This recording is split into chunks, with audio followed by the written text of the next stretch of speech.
The Sparrow TV welcomes you to the world of fantasy. Welcome to the sparrow TV. Fantasy కథలకు స్వాగతం.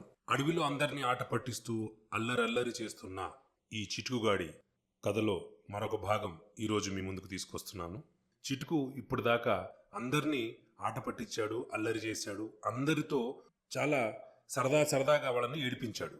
అందులో కోడిపిల్ల, నక్కపిల్ల, నక్క, ఎలుగుబంటి మరియు ఒక మొసలిని అంటే క్రొకోడైల్ని ఇలా అందరినీ ఇబ్బంది పెట్టాడు. అందరికి చాలా కోపంగా ఉంది. మన చిటుకుగాడు ఎప్పుడు దొరుకుతాడా, వాడికి ఏదో ఒక గుణపాఠం చెప్దామని అందరూ కంకణం కట్టుకొని ఉన్నారు. అడిగంతా చాలా ప్రశాంతంగా ఉంది. చిటుకుగాడు ఒక్కడే ఆడుకుంటూ పాడుకుంటూ వస్తున్నాడు. వస్తూ సడన్గా చెట్టు వెనక్కి వెళ్ళి దాక్కొని చూస్తున్నాడు. చెట్లలో ఏదో అలికిడి. ఆ తర్వాత చిటుకుగాడు ముసిముసి నవ్వులు నవ్వుకుంటున్నాడు. ఒక్కసారిగా ఓ పెద్ద శబ్దం వచ్చింది. హఠాత్తుగా అడవి అంతా ఒక్కసారిగా అలర్ట్ అయ్యారు. ఏం జరిగిందా అని చెప్పి చూస్తే ఓ పెద్ద గోతిలో సింహం పడిపోయింది.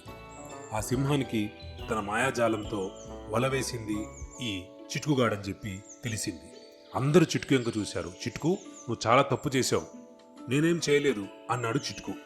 లేదు, నువ్వే చేశావు అని అక్కడున్న జంతువులన్నీ ఏకపక్షంగా మాట్లాడుతున్నాయి. చిటుకు మాత్రం లేదు, ఇది నేను చేయలేదు అని అలా పక్కకెళ్ళి ఆలోచిస్తూ ముందు రోజు రాత్రి తను పనిన కుట్రేంటో ఒక్కసారి ఊహించుకొని ముసిముసి నవ్వులు నవ్వుకుంటున్నాడు చిటుకు.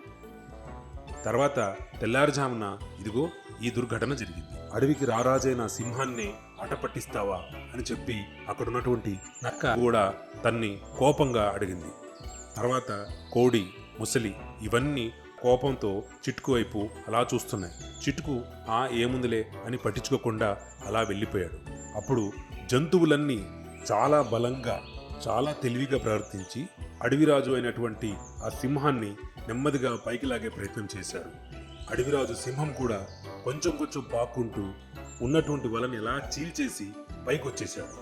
పైకి వచ్చేసరికి మన చిటుకుగాడు అది చూసి గుర్రాన్ని పారిపోయాడు. పారిపోవడం చూసి ఎలాగ నన్ను పట్టుకుందామని చెప్పి సింహం కూడా అడవిలో అందరినీ ఒక చోట చేర్చి సింహం సెటిల్గా చెట్టు కింద అలా కూర్చుంది. మిగతా జంతువులన్నీ సమావేశానికి హాజరయ్యారు. అందరూ చాలా నిశ్శబ్దంగా ఉన్నారు. ఇప్పుడు గంభీరంగా సింహం ఒకటే చెప్పింది, చిటుకు చాలా అన్యాయం చేస్తున్నాడు, చిటుకుని మనం శిక్షించాలా వద్దా అన్నాడు. జంతువులన్నీ అవును శిక్షించాలి అన్నారు.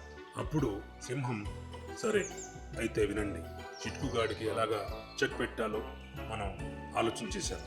వాడి పని ఏమవుతుందో ఇప్పుడు మీరే చూడండి అని అన్నాడు. ఆ రోజు అలా గడిచింది. తెల్లవారితే మొత్తం జంతువులన్నీ సిద్ధమవుతున్నాయి. చిటుకుగాడు మాత్రం దాక్కునున్నాడు. ఆ తర్వాత ఏం జరిగిందో నెక్స్ట్ ఎపిసోడ్లో చూద్దాం. అంతవరకు stay tune to the Sparrow TV. Like చేయండి, షేర్ చేయండి. Take care, bye bye.